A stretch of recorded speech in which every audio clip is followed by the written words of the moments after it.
When you walk in with that nice tall body language, it is going to demonstrate confidence in that you are a contender at this table, that you know your stuff.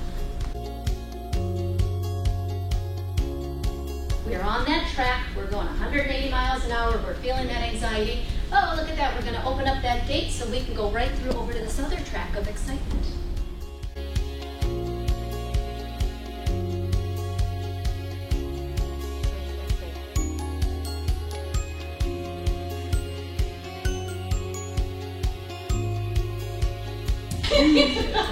You feel it in your body, right?